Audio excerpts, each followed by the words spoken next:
नमस्कार, स्वागत है आपका डीडी न्यूज पर। मैं हूं रेशमा आपके साथ। आइए नजर डाल लेते हैं इस वक्त ये हेडलाइंस पर। आज से 21 अगस्त तक संसद का मानसून सत्र पेश होंगे। 15 से अधिक विधेयक। ऑपरेशन सिंदूर सहित प्रमुख मुद्दों पर चर्चा के लिए सरकार तैयार। विपक्ष से जताई सहयोग की उम्मीद।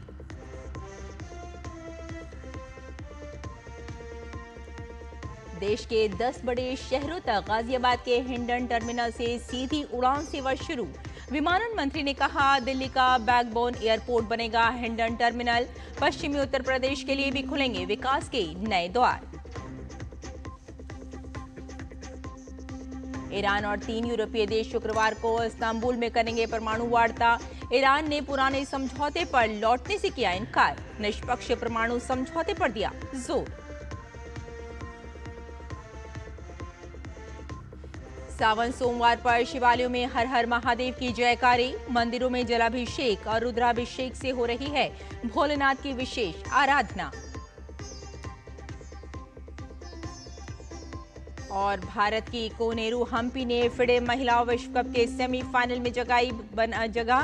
क्वार्टर फाइनल में चीन की युगिन सोंग को दी मात। और अब समाचार विस्तार से। आज से संसद के मानसून सत्र की शुरुआत हो रही है। 21 अगस्त तक चलने वाले इस सत्र में 32 दिन में कुल 21 बैठकें होंगी। मानसून सत्र के दौरान कई अहम विधेयक पेश किए जाएंगे। सत्र की शुरुआत में ही सत्ता पक्ष और विपक्ष के बीच टकराव के पूरे आसार बताए जा रहे हैं। इसकी दोनों तरफ से तैयारी भी की गई है। विपक्ष ने जहां अपनी रणनीति बनाई है, वहीं सत्ता पक्ष की ओर से विपक्ष की रणनीति को कमजोर करने की तैयारी की गई है। सरकार की ओर से इस सत्र के दौरान उठाए जाने वाले विधायी और अन्य कार्यों के लिए अस्थायी रूप से 17 मदों की पहचान की गई है। 15 से ज्यादा बिल सत्र के दौरान सदन के पटल पर रखे जा सकते हैं, जिनमें कुछ नए बिल लाने और पेंडिंग बिलों को पास करने की भी कोशिश करने की बात कही जा रही है। इन विधेयकों में इनकम टैक्स बिल अहम रहेगा। साथ ही मणिपुर में राष्ट्रपति शासन को बढ़ाए जाने के प्रस्ताव को भी इस सत्र में मंजूरी दी जाएगी। वहीं विपक्ष की ओर से सरकार को घेरने की पूरी तैयारी है। पहलगाम आतंकी हमला, ऑपरेशन सिंदूर, अमेरिकी राष्ट्रपति डोनाल्ड ट्रंप की मध्यस्थता वाले कथित बयानों और बिहार में वोटर लिस्ट रिवीजन जैसे तमाम मुद्दे हैं, जिन पर वे सरकार को घेरने की रणनीति अपना रही है। सत्ता पक्ष भी अपनी रणनीति पर काम कर रहा है। संसद के मानसून सत्र के पहले दिन कार्यसूची की बात की जाए तो आज लोकसभा और राज्यसभा में एक एक विधायक सूचीबद्ध है। लोकसभा में आज गोवा राज्य के विधानसभा क्षेत्रों में अनुसूचित जनजातियों के प्रतिनिधित्व का पुनर्समायोजन विधेयक 2024 चर्चा के लिए पेश होगा। विधेयक को केंद्रीय मंत्री अर्जुन राम मेघवाल पेश करेंगे। वहीं राज्यसभा में आज वहन पत्र विधेयक 2025 चर्चा और पारित किए जाने के लिए पेश होगा। विधेयक को केंद्रीय मंत्री सर्बानंद सोनोवाल पेश करेंगे। इसके साथ ही दोनों सदनों में अन्य अहम विधायी कार्यों के साथ साथ प्रश्नकाल के दौरान कई अहम प्रश्न पूछे जाएंगे।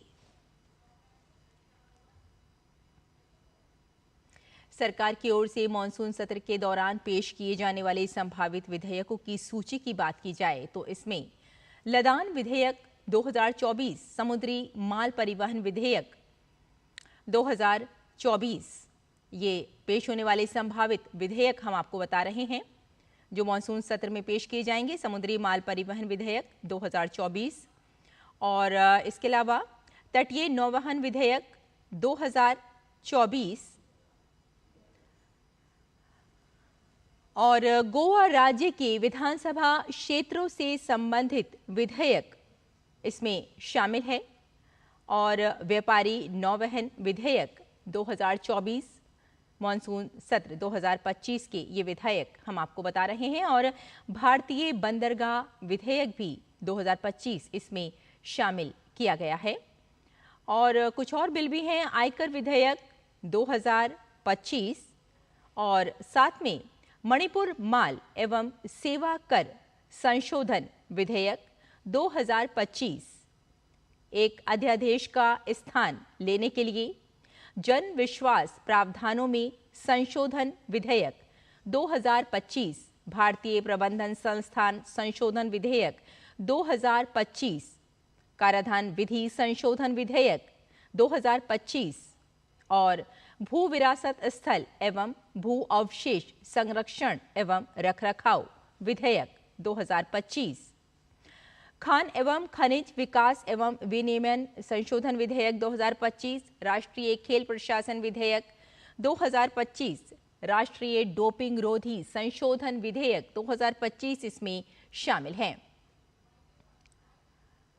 और इसके साथ ही सदन में होने वाले वित्तीय कार्यों की बात की जाए तो साल 2025-26 के लिए अनुदान मांगों, मणिपुर पर चर्चा एवं मतदान तथा संबंधित विनियोग विधेयक का पुनर्स्थापन, विचार और पारित वापस किए जाने के लिए पेश किया जाएगा। इसके साथ ही संसद में होने वाले अन्य कार्यों में मणिपुर राज्य के संबंध में भारत के संविधान के अनुच्छेद 356(1) के अंतर्गत 13 फरवरी 2025 को राष्ट्रपति द्वारा जारी उद्घोषणा के माध्यम से लगाए गए राष्ट्रपति शासन के विस्तार के अनुमोदन हेतु संकल्प शामिल है।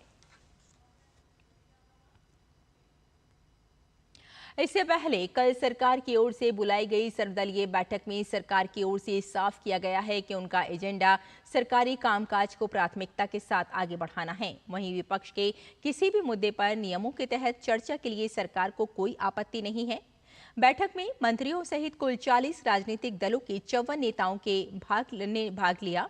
केंद्रीय स्वास्थ्य एवं परिवार कल्याण, रसायन एवं उर्वरक मंत्री तथा राज्यसभा में सदन के नेता जगत प्रकाश नड्डा की अध्यक्षता में राजनीतिक दलों के नेताओं के साथ एक बैठक आयोजित की गई। और प्रधानमंत्री नरेंद्र मोदी 23 से 26 जुलाई तक 2 देशों की यात्रा पर रहेंगे। दौरे के पहले चरण में पीएम ब्रिटेन जाएंगे। पीएम वहां अपने समकक्ष कियर स्टारमर के साथ द्विपक्षीय वार्ता करेंगे। दोनों नेता द्विपक्षीय सहयोग, क्षेत्रीय और वैश्विक मुद्दों पर विचारों का आदान प्रदान करेंगे। प्रधानमंत्री की ब्रिटेन के राजा चार्ल्स से भी मुलाकात संभावित है। यात्रा के दूसरे चरण में पीएम मालदीव जाएंगे। 26 जुलाई को मालदीव 60वां स्वतंत्रता दिवस मनाएगा। पीएम उससे जुड़े केंद्रीय समारोह में मुख्य अतिथि के तौर पर शरीक होंगे। पीएम और मालदीव के राष्ट्रपति की बैठक में द्विपक्षीय सहयोग में प्रगति की समीक्षा की जाएगी।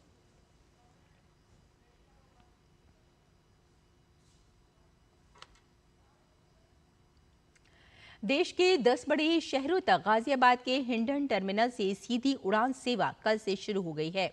इन शहरों में बेंगलुरु, कोलकाता, वाराणसी, इंदौर, चेन्नई, अहमदाबाद, पटना, गोवा और मुंबई शामिल हैं। नागर विमानन मंत्री किंजरापू राममोहन नायडू ने इन उड़ानों का शुभारंभ किया। ये सभी 10 नए कनेक्शन इंडिगो की सहायता से शुरू किए गए हैं। इस मौके पर केंद्रीय मंत्री ने कहा कि पोटेंशियल दिल्ली का बैकबोन एयरपोर्ट बनने वाला है। ये उम्मीद भी जताई गई है कि हिंडन टर्मिनल से उड़ान सेवाएं न सिर्फ राष्ट्रीय राजधानी क्षेत्र के लिए बल्कि पूरे पश्चिमी उत्तर प्रदेश के लिए भी विकास के नए द्वार खोलेगी।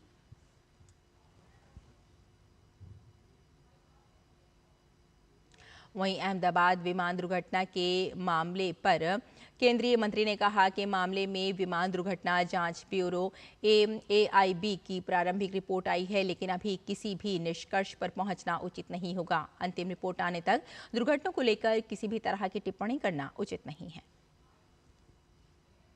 से आज हम 10 नए कनेक्शंस यहाँ से शुरू कर रहे हैं और ये इंडिगो की सहायता से हम कर रहे हैं। तो यहाँ के गाज़ियाबाद के लोगों के लिए हम बधाई देते हैं और इंडिगो को भी हम बधाई देते हैं उनके सहायता से जिस तरह से यहाँ पे एक्सपेंशन करने का एक मौका मिला है। और फरवरी में बहुत कम फ्लाइट और छोटे छोटे ऑपरेटर यहाँ से काम करते थे। उस समय ऐसे ही लगता था कि ये दिल्ली का एक बैकअप एयरपोर्ट है, अगर वहाँ पे स्लॉट नहीं मिला, टाइम नहीं मिला तो यहाँ पे आ गए, यहाँ से हमने जहाज़ चला लिया। पर आज हमें देखने को मिल रहा है कि ये दिल्ली का एक बैकबोन एयरपोर्ट बनने वाला है। यहाँ का जो कैचमेंट एरिया गाज़ियाबाद से लेकर नोएडा, वेस्टर्न उत्तर प्रदेश और काफ़ी हद तक दिल्ली का भी, उन सब के लिए भी इतने पास में एक अच्छा सा एयरपोर्ट जैसे बना है, तो वो सब अब रियलाइज़ करने लगे कि हम हिंडन से भी हम अच्छी तरह ट्रैवल कर सकते हैं। और पश्चिमी बंगाल शिक्षक भर्ती घोटाला मामले में राज्य की मुख्यमंत्री ममता बनर्जी के खिलाफ दायर अवमानना याचिका पर सुप्रीम कोर्ट सुनवाई करेगा। आत्मदीप नाम की संस्था की ओर से दायर याचिका में आरोप लगाया गया है कि इस मामले में शिक्षकों और नॉन टीचिंग स्टाफ की नियुक्ति को रद्द करने के सुप्रीम कोर्ट के 3 अप्रैल को दिए आदेश की ममता सरकार अवहेलना कर रही है। याचिका में कहा गया है कि 7 अप्रैल को दिए अपने भाषण में ममता बनर्जी ने कई ऐसी बात कही है जो सुप्रीम कोर्ट की गरिमा को कम करने वाली है। यही नहीं, ममता बनर्जी ने सुप्रीम कोर्ट के आदेश को धत्ता बताते हुए पद से हटाए ग्रुप सी और ग्रुप डी के स्टाफ को मासिक वेतन देने की पॉलिसी भी अपनाई है।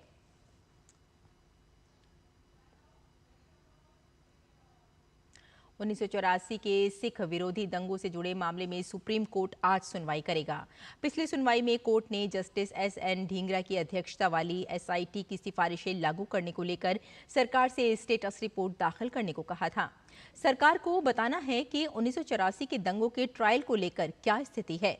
जस्टिस ढींगरा की अध्यक्षता वाली कमेटी ने बंद किए 199 केस के बाबत अपनी रिपोर्ट सौंपी है। कमेटी ने सरकार की निशानदेही पर पुलिस और मजिस्ट्रेट के रवैये पर बहुत सवाल खड़े किए हैं, जिसके चलते दंगा पीड़ितों को इंसाफ नहीं मिल पाया। अब दिल्ली पुलिस ने सुप्रीम कोर्ट में हलफनामा दाखिल किया है और उसने एसआईटी की सिफारिशों के मद्देनजर 10 केस में आरोपियों को बरी किए जाने के फैसले के खिलाफ अपील दाखिल की, लेकिन हाई कोर्ट ने देरी का हवाला देते हुए उनकी अर्जी खारिज कर दी। यूपी में 69,000 सहायक शिक्षकों की भर्ती से जुड़े मामले पर सुप्रीम कोर्ट सुनवाई करेगा। पिछली सुनवाई में न्यायालय ने इलाहाबाद हाई कोर्ट के आदेश पर रोक लगा दी थी। आज ये मामला नई बेंच के सामने लगेगा। इलाहाबाद हाई कोर्ट ने अपने फैसले में जून 2020 और जनवरी 2022 के सिलेक्शन लिस्ट को रद्द करते हुए यूपी सरकार का आदेश दिया था कि वो 2019 में हुए एटीआरई सहायक शिक्षक भर्ती परीक्षा के आधार पर 69,000 शिक्षकों के लिए नई सिलेक्शन लिस्ट 3 महीने में जारी करें। हाईकोर्ट के आदेश के चलते बड़ी संख्या में शिक्षकों की नौकरी पर खतरा पैदा हो गया था।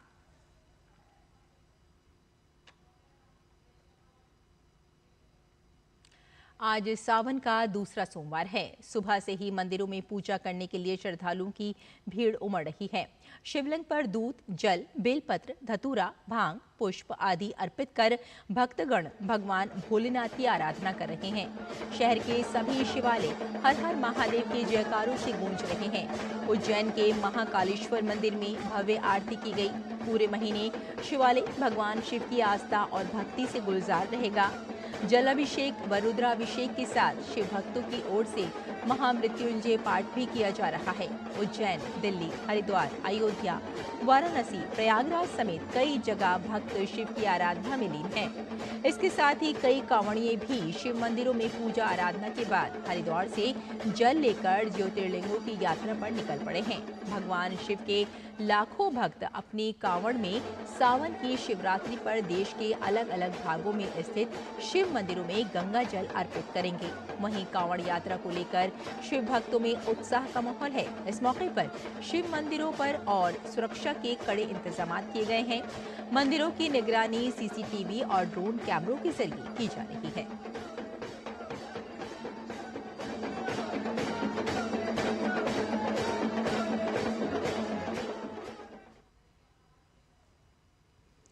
इन दिनों दिल्ली हरिद्वार मार्ग पर शिव भक्त कांवड़ियों को देखा जा सकता है। शिव भक्त कांवड़िए हरिद्वार से पवित्र गंगा जल भरकर अपने गंतव्य स्थलों की ओर बढ़ रहे हैं। हरिद्वार से दिल्ली तक की सड़कों पर इन दिनों बम बम भोले का जयघोष गूंज रहा है। पैरों में छाले और पट्टियों से बंधे होने के बावजूद भोले के ये भक्त हरिद्वार से पवित्र गंगा जल लाकर अपनी मंजिल की ओर बढ़ रहे हैं। कांवड़ लेकर आ रहे इन श्रद्धालुओं से छोटे बच्चे भी काफी संख्या में दिखाई दे रहे हैं। दिल्ली यूपी बॉर्डर से ही शिव भक्त कांवड़ियों का रेला दिखाई देने लगा है। कहीं किसी के पास छोटी सी लुटिया है तो कोई बड़े बड़े कलश में जल भरकर चला जा रहा है। दिल्ली में कैसा है कांवड़ यात्रा को लेकर उत्साह, इसका जायजा लिया हमारे संवाददाता गिरीश निशाना ने। बोल बम और हर हर महादेव के नारों के साथ शिव भक्त कांवड़िए हरिद्वार से पवित्र गंगा जल भरकर अब दिल्ली लौट रहे हैं। अब ये शिव भक्त कांवड़िए अपने अपने शिविरों में जाएंगे, जहां पर वो रुकेंगे। शंकर भगवान की, नीलकंठ महादेव की। दिल्ली हरिद्वार रास्ते पर इसी तरह का माहौल देखने को मिल रहा है। जगह जगह शिव भक्त कांवड़िए अपने कंधों पर जल लेकर अपने अपने गंतव्य स्थलों की ओर रवाना हो रहे हैं। शंकर भगवान की जय, शंकर भगवान की जय। राम पर वालों का हार्दिक स्वागत है। हर उम्र के कांवड़िए इस यात्रा में देखे जा सकते हैं, चाहे बच्चे हों, बूढ़े हों या जवान, सब उत्साह के साथ भरे हुए हैं। कुछ भोले हमारे साथ हैं, बात करते हैं। बस भोले बाबा को जल चढ़ाने के लिए जाते हैं। अब ये तो खुशी की बात है कि भोले बाबा बुलाते हैं हमें। हम तो कहते हैं जब तक जिंदा रहते हैं हर साल बुलाएं, बस और कोई इच्छा ही नहीं हमारी। केदारनाथ से हम आए हैं नीलकंठ पे भी जल चढ़ाए हैं। जल चढ़ा के फिर हरिद्वार आए हैं। हरिद्वार से हम जा रहे हैं दिल्ली उत्तम नगर। जब तक भक्ति लीन में रहो तब तक कोई वो नहीं है। जब जल चढ़ जाएगा तो शरीर पूरा मतलब एकदम शांत हो जाएगा। दिल के सुकून के लिए भोलेनाथ बुलाते जाते हैं, सुकून बहुत है। नहीं होती? नहीं। किस लिए गए थे भरने? भोले बाबा के लिए। ऊपर वाले का वो है दुआ, बहुत सही लग रहा। थकान नहीं बोले, ये तो हमारे को बोले ले आता है। थकान कुछ नहीं पता चलेगा। ये तो हमारे महादेव की कृपा रहती है, जो चलते रहते हैं वो पीछे पीछे हमारे चलते रहते हैं। बोले हम हरिद्वार से लेके आए, बशीरपुर जाएंगे। बस श्रद्धा है अपने बाबा में। बोले की कृपा है कि बस हम खुश रहे हमेशा। बहुत अच्छा लग रहा है, बहुत अच्छा। थकान बहुत है लेकिन वो देख रहा है ना हमें ऊपर वाला, वो हिम्मत दे रहा है हमें। बहुत अच्छा लग रहा है, बहुत अच्छा लग रहा है। बाबा बुला लिए, चले गए। हमारी आस्था थी जाने की, बाबा बुलाए, हम गए, बहुत अच्छा लगा। महिलाएं सभी गई हैं, हमारे ग्रुप में 10 महिलाएं हैं, सभी गई हैं। कुछ ओम बिहार से है, कुछ अस्ताल गांव से है, कुछ महारानी से हैं। तो सभी मेरे को तो 20 साल हो गए ले जाते हुए। बाकी मतलब बाबा की मेहरबानी है, जो भी मनोकामना है पूरी होती है। तो आप देख सकते हैं बम बोलों के नारों के साथ शिव भक्त कांवड़िए दिल्ली के अंदर प्रवेश कर चुके हैं। अब ये शिव भक्त कांवड़िए 23 जुलाई को अपने अपने शिवालयों में जाकर जलाभिषेक करेंगे और इनको कोई थकान महसूस नहीं हो रही, क्योंकि भोला जो है इनको ताकत जो दे रहा है। कैमरामैन मनमोहन सिंह के साथ गिरीश निशाना, डीडी न्यूज, दिल्ली। सावन मास में भगवान शिव की भक्ति का विशेष महत्व है। सोमवार के दिन बड़ी संख्या में श्रद्धालु भगवान शिव का जलाभिषेक कर मंगल की कामना करते हैं। प्रधानमंत्री नरेंद्र मोदी स्वयं भगवान शिव की नगरी काशी से सांसद हैं। पीएम खुद भी शिव के बड़े उपासक हैं।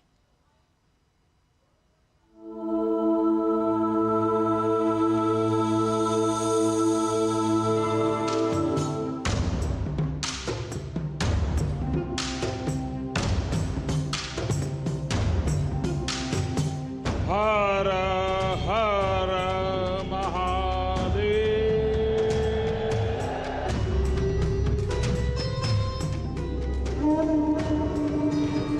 शंकर का अर्थ संस्कृत में होता है शम करोति शंकर, यानी जो कल्याण करे वही शंकर।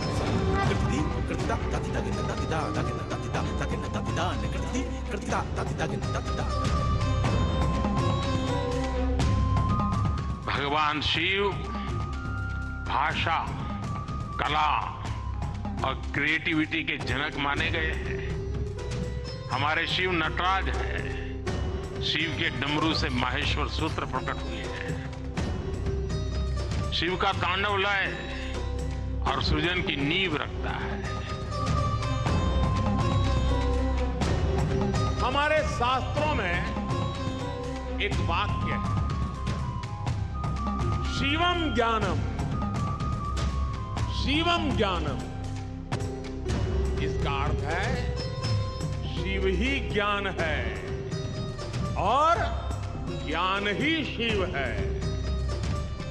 शिव के दर्शन में ही ब्रह्मांड का सर्वोच्च दर्शन है और दर्शन ही शिव का दर्शन है। जो शिव सोयम भूति विभूषण, सोयम भूति विभूषण अर्थात वस्त्र को धारण करने वाले हैं, वो सर्वाधिपः सर्वदा भी है, अर्थात वो अनस्व और अविनाशी भी है।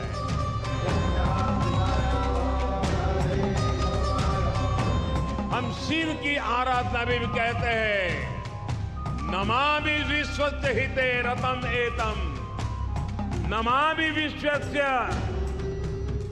हिते रतम तम, नमामि रूपाणी बहूनि दत्ते। अर्थात हम उन विश्वपति भगवान शिव को नमन करते हैं जो अनेक रूपों से पूरे विश्व के हितों में लगे हैं। जय महाकाल, जय जय महाकाल। और यहाँ रुकते हैं एक छोटे से ब्रेक के लिए, जल्द हाजिर होते हैं। आप देखते रहिए डीडी न्यूज़।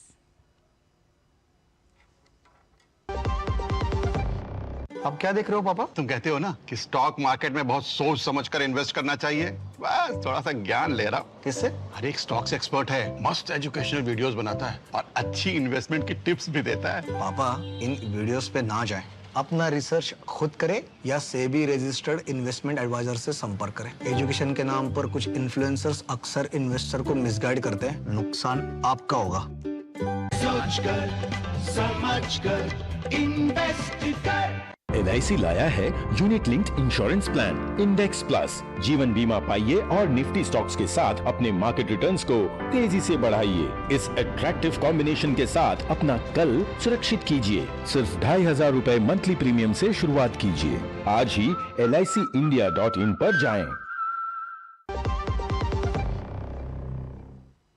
ब्रेक के बाद एक बार फिर आपका स्वागत है। आइए आगे बढ़ते हैं। हिमाचल प्रदेश में आज बहुत तेज बारिश हो सकती है। मौसम विभाग ने राज्य में बुधवार तक बहुत तेज बारिश का अनुमान व्यक्त किया है।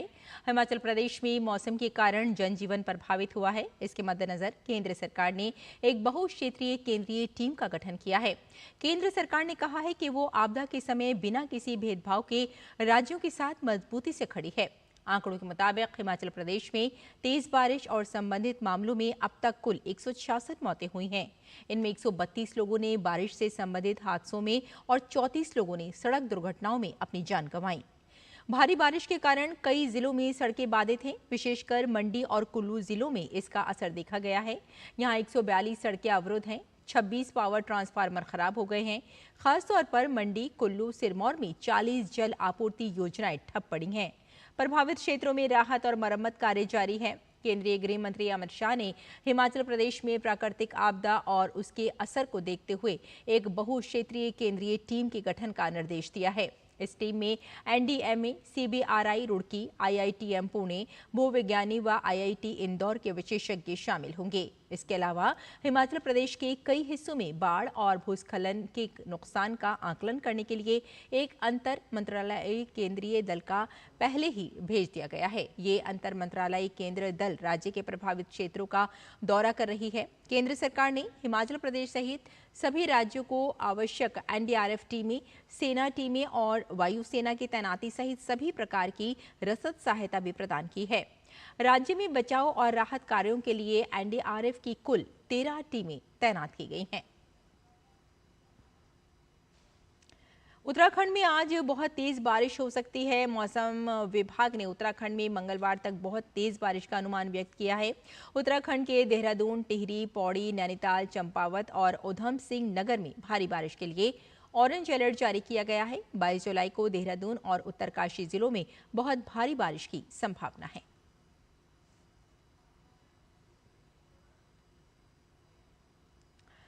और ईरान और 3 यूरोपीय देश शुक्रवार को इस्तांबुल में परमाणु वार्ता करेंगे। फ्रांस, जर्मनी और यूनाइटेड किंगडम के साथ होने वाली परमाणु वार्ता के बीच ईरान की तरफ से बड़ा बयान आया है, जिसमें उसने पुराने समझौतों पर लौटने से इनकार कर दिया है। ईरान के विदेश मंत्री अब्बास अरागची ने कहा कि यूरोपीय मंत्रियों से बातचीत के बाद कि किसी भी नए परमाणु समझौते में ईरान द्वारा वर्णित निष्पक्ष और संतुलित शर्तें पूरी होनी चाहिए। फ्रांस, ब्रिटेन, जर्मनी के विदेश मंत्रियों और यूरोपीय संघ के शीर्ष राजनयिकों के साथ एक संयुक्त टेली कॉन्फ्रेंस के बाद ईरानी विदेश मंत्री ने सोशल मीडिया प्लेटफॉर्म एक्स पर लिखा कि ये अमेरिका ही था जो 2015 में यूरोपीय संघ द्वारा समन्वित 2 वर्षीय समझौते से पीछे हट गया था और अमेरिका ही ने इस वर्ष जून में वार्ता की मेज छोड़ सैन्य विकल्प चुना था। ईरान ने यह भी स्पष्ट किया कि यदि यूरोप प्रतिबंध लगाने की दिशा में आगे बढ़ता है तो वे भी मजबूत और आवश्यक कदम उठाने के लिए स्वतंत्र होगा। ईरान के परमाणु कार्यक्रम से संबंधित 2015 का वियना समझौता औपचारिक रूप से अक्टूबर में समाप्त हो रहा है। सह हस्ताक्षरकर्ता होने के नाते तीनों यूरोपीय देशों के पास ईरान पर पहले से लागू कड़े संयुक्त राष्ट्र प्रतिबंधों को फिर से लागू करने के लिए तथाकथित स्नैपबैक तंत्र का उपयोग करने का विकल्प भी बताया गया है। और भारत की कोनेरू हम्पी ने फिडे महिला विश्व कप के सेमीफाइनल में जगह बना ली है। क्वार्टर फाइनल में हम्पी ने चीन के युगेन सोंग को मात दी। इस प्रतियोगिता में भारत की 4 खिलाड़ी क्वार्टर फाइनल में पहुंची हैं। भारत पहला देश है जिसकी 4 खिलाड़ी क्वार्टर फाइनल में पहुंचने में कामयाब रही हैं। तो इस बुलेटिन में फिलहाल इतना ही, लेकिन डीडी न्यूज पर खबरों का सिलसिला जारी रहेगा। फिलहाल अनुमति दें, नमस्कार।